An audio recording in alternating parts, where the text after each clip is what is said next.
Magluluto ako ngayon ng tilapia. Piprito ako kasi bago ako umalis, pupunta ng trabaho, lutuan ko muna si Habi para may pagkain siya.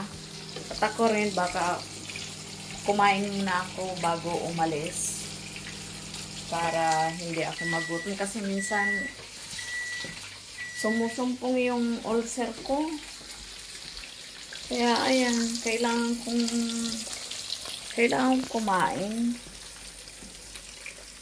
Minsan bumabaliktad yung sikmura ko.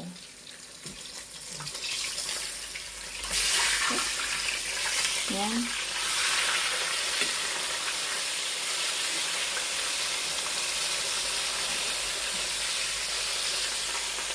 Minarinate ko muna sa suka, tuyo, bawang,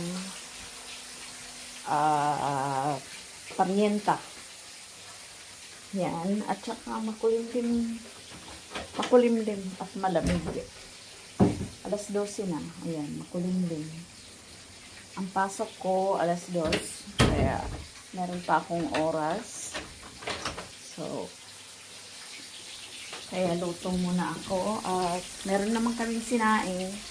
Ayan. Kumuha lang ako ng konti. Ininit ko na lang sa microwave para mabilis. Ang ginamit ko palang oil, coconut oil. Ito yung always ang ginagamit namin. Ito, coconut oil. Hindi kami gumagamit ng ganito. Ito pa, sa kasamahan namin to. Yan. Yan ang ano yan. Hindi kami gumagamit yan. Kasi ayaw niya. Habi yung ganyang oil. So, ito ko tostado. Tostado yung ano niya, tostado. So, yan lang na siya. Hawang ako naman, tapos na ako mag-almusal. May natira pa ako na isang bread. Supposed to be 4. Ang kaso, hindi ko naubos. So, ibabalik ko dito. Ibabalik ko dito. Lagay ko lang sa container para bukas meron ako ulit. Ano ko na lang. I-toast ko na lang. Tipid-tipid din.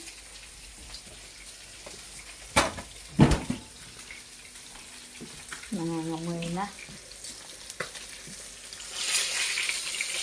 Ito tostado. Yan.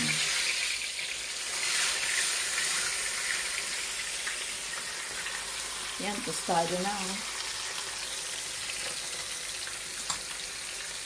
Yun lang ang namin, simpleng ulam. Simpleng ulam. Kaya ayan, magligpit na ako dahil kailangan siguro mga 12:40, kailangan ko nang kumain. At hindi ako magutom. Saka kuha pala ako ng plato. Plato. Ay, paano yun? Ay, dito na lang sa Pyrex na lang kasi mamaya pa naman si Habi makakain. So, ilagay ko na lang para pagkatapos kong kumain, diretso na lang dyan. Yan. Ito lang sa Pyrex kasi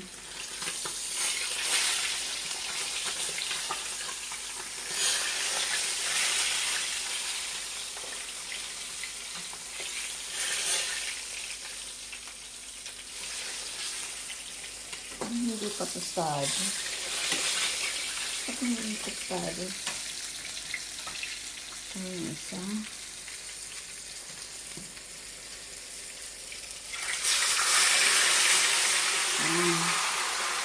Apat to eh. Apat.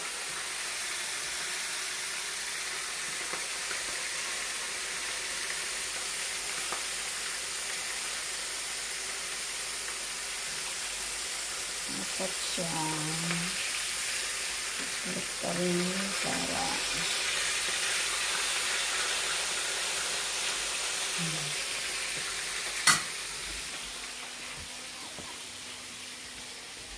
at ihahatid ako ni Habi tapos pabalik.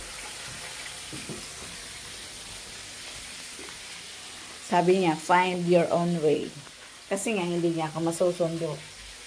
Dahil, yun nga, may trabaho siya. Kaya, ayan. So, ano bang gagawin ko? Para akong ito. Ito tuloy na ito yung nilabhan ko kahapon. Bali. Ganyan natin. Ayan. Toasted na siya. Ayan, toasted na. Ilagay natin dito. Ayan.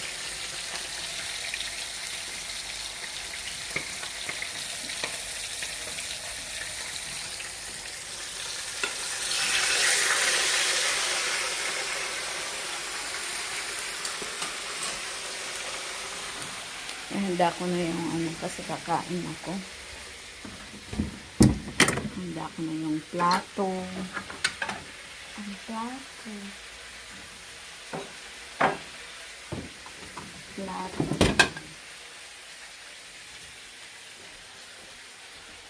Alam niyo, pagdadating sa paghuhugas, maselan ako. Kailangan gusto ko makintab. Ganyan, lalo na sa baso. Makintab. Pag siyabing naghuhugas niyan, minsan inuulit ko. Sekreto lang. Kasi hindi makintab. Gusto ko makintab. Although malinis naman yan. Malinis naman paghuhugas. Gusto ko lang yung makintab siya.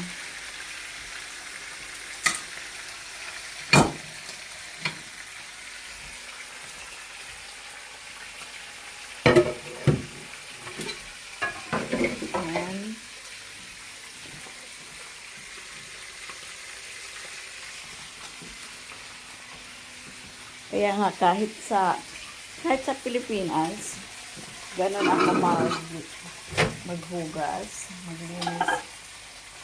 Hindi pa masyadong ano doon.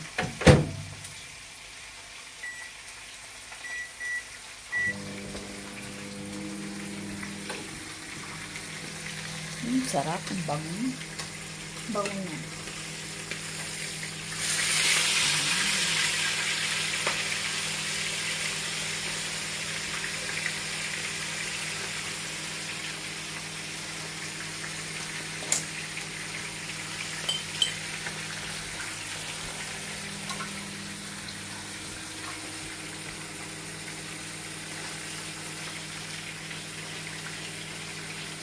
Minsan naman, binibili kong isda, bangus. Yun nga, ang problema lang sa bangus, dun sa nabili ko sa Asian store, hindi pa nakakaliskis, hindi pa tinanggal yung mga laman loob. Masyadong hassle para sa akin. Kaya sunod, hindi ata ako dun sa Asian. Gusto ko yung parehas nitong tilapia dito sa isang supermarket. Doon sa supermarket, talagang linis na siya, pati kiliskis, tinanggalan na. So, wala ka ng problema. So, siguro, kakain na siguro ako. Kain muna ako kasi para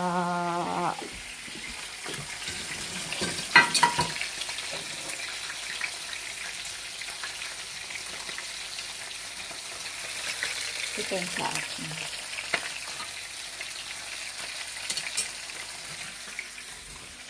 Masarap pagkamay ngayon.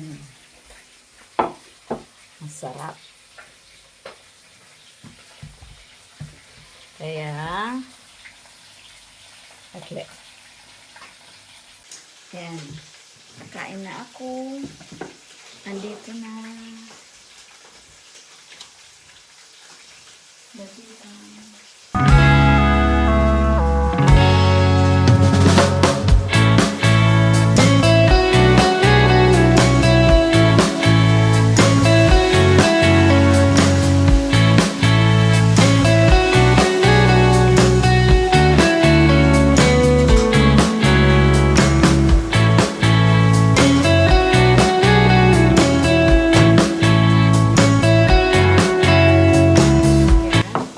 ang ulam. Kaya, ayan.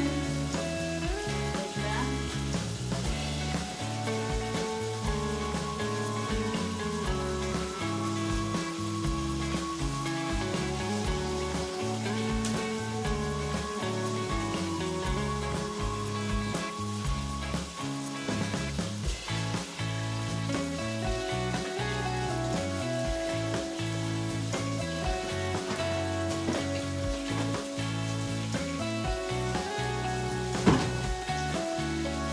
Ayan na. Magkakamay lang ako. Kamay ako para samahan ninyo ako. Kain ako ng... Yan. Dali. Ayoko magsawsaw. Ayoko na. Ay, sige. Sawsaw. Ako na sawsawan.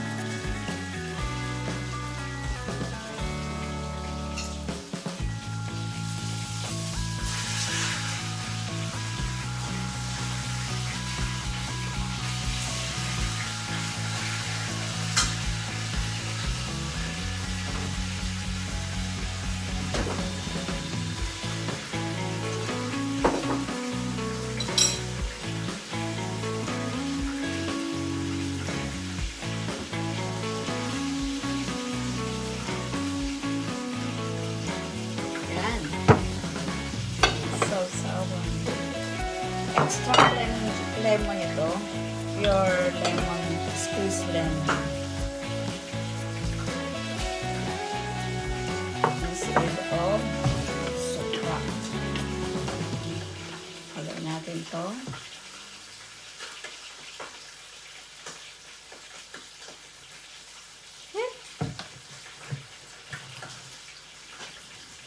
Ang galing nga.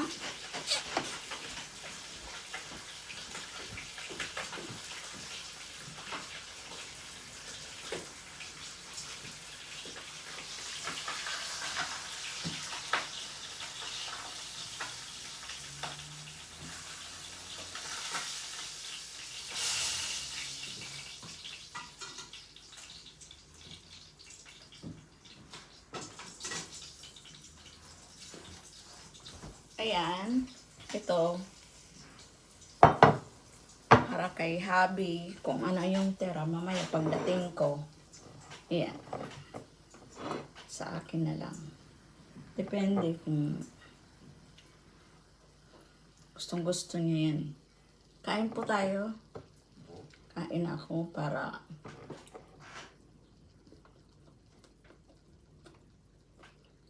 kailangan kong kumain bago ako umalis kasi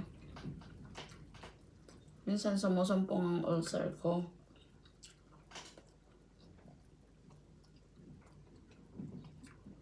Bumabaliktad ang sikmura ko. Yan ang ina-avoid ko kasi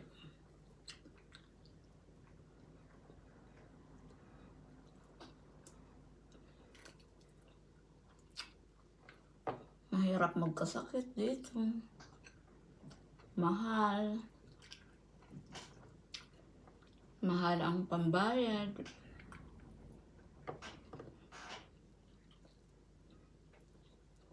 Kaya, bawal magkasakit.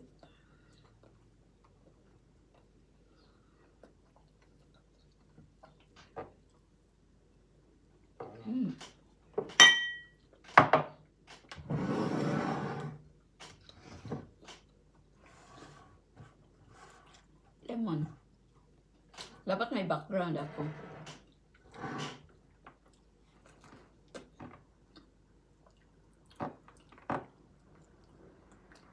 maganda ang ano ng video. May background siya.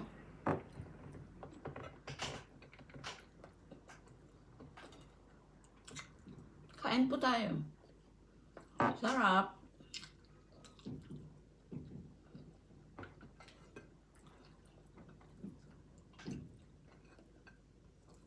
Masama ang panahon ngayon. Hindi maganda. Makulimlim, mahangin, malamig.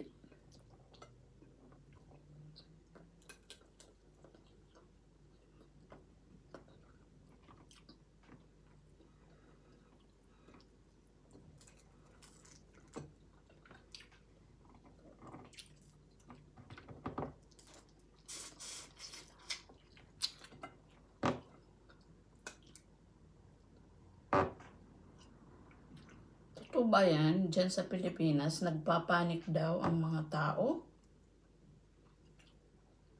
dahil mauubusan daw ng supply ng pagkain. Ganun ba yun? Nagpapanik?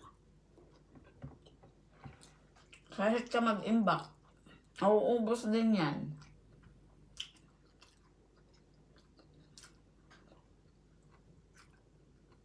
Hindi naman hayaan yan nung nasa taas na mag-struggle regarding sa ganyan.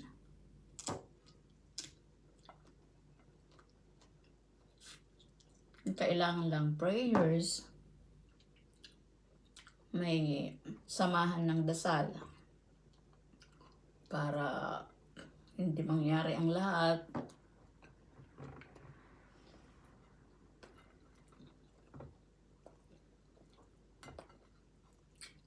Kahit ka pa mag-imbak ng 10 sakong bigas o 50 pa. Hindi rin.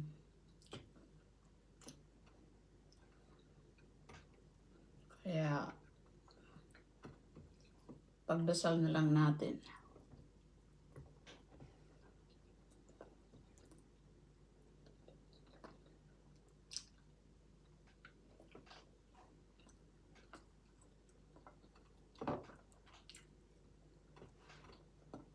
Akala ko hindi ako makaabot. 10:35 na. 12:35.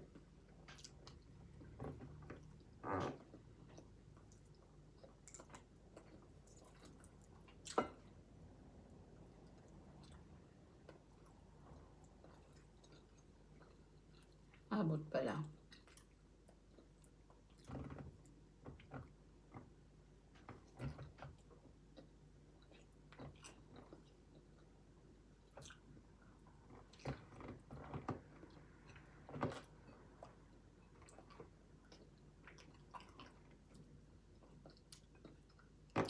Ganito lang ang life. Parang nasa Pinas din.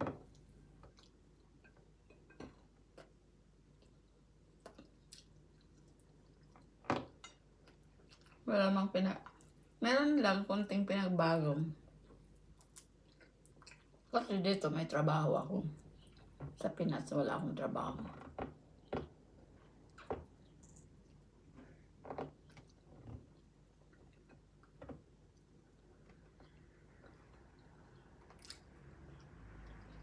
May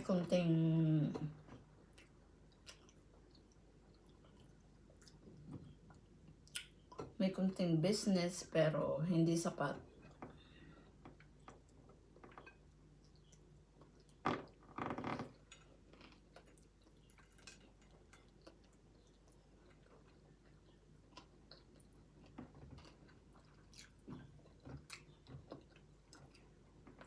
Kasi dito nakakapagbigay ako sa Pinas, sa mother ko, kapatid, sa pamangkin.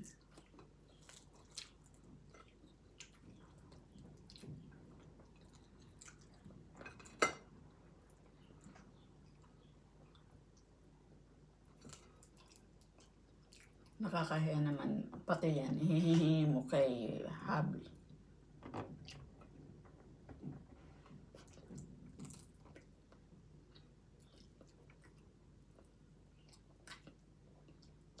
Pero dito, sa kanya yun lahat. Tubig, ilaw. Hindi. Si Opa, kasama na kasi yan si tubig, ilaw, internet. Yung, yung sa grocery, renta ng bahay, yung subscription sa ano namin sa internet. Kay Habi lahat yun.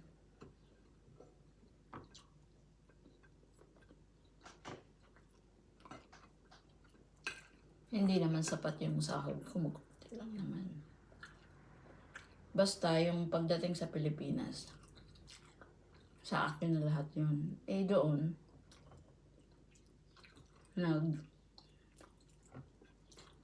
yung sa ilaw,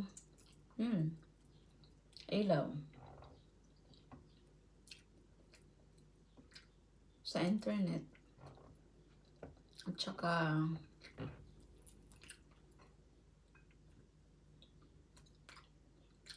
yung gastos doon sa bahay.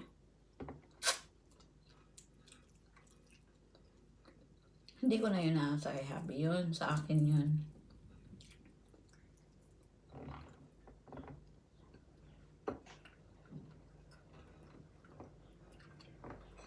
Sarap. Nako. Control ko na. Tama na yun.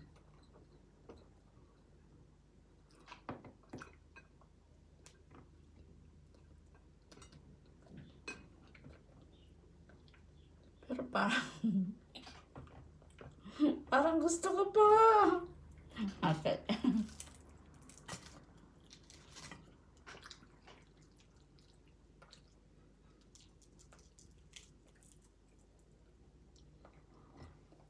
Ito na lang. Last. Promise.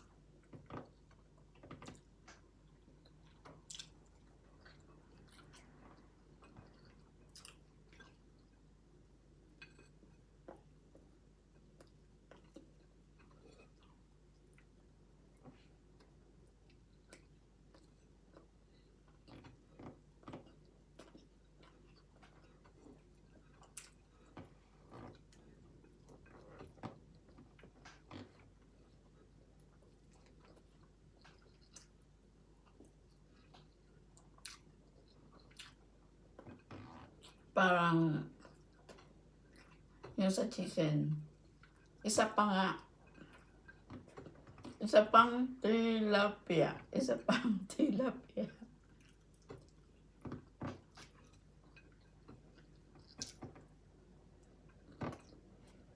Sarap kasi.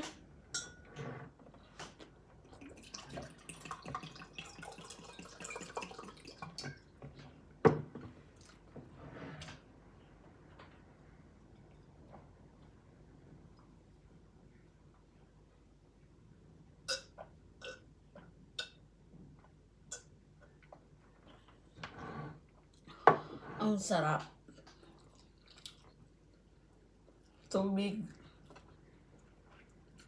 Hindi ako may naman soft drinks. Matagal na.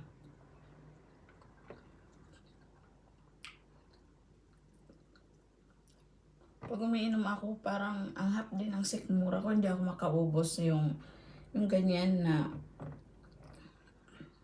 baso, plastic. Hindi ko maubos yan. Hindi ko na lang tinutuloy.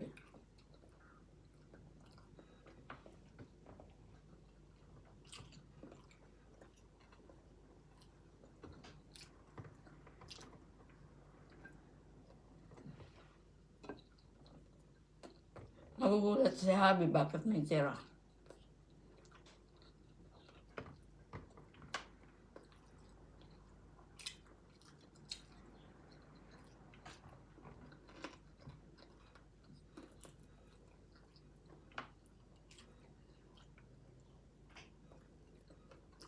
At saka yung pagluluto. Matagal na, siguro mga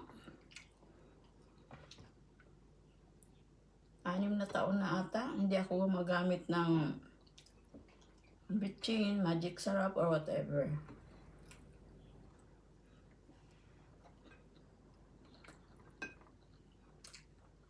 Yun lang, asin. Parang nakasanayan na.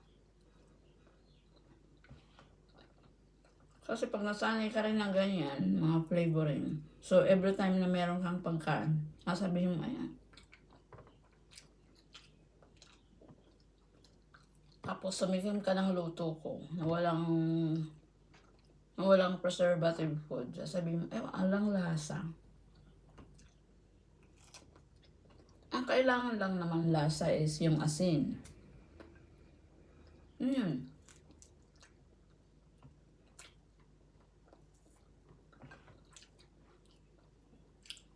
Alam mo lang i-blend kung paano sasarap. I-blend mo yun. Lalasahan mo yun sa sa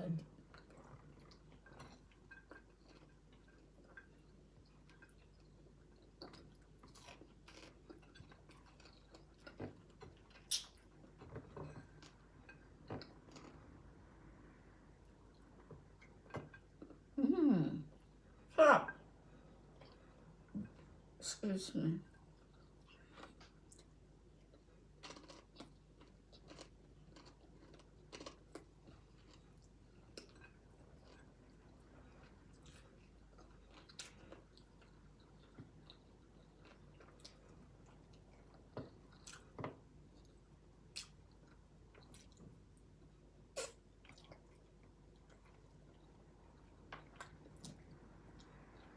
Sarap.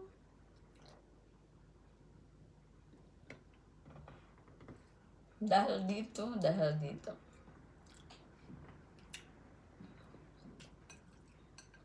Yun lang. Salamat ulit. Salamat sa panonood. Dito sa simpleng vlog ko. Sa araw-araw na buhay namin.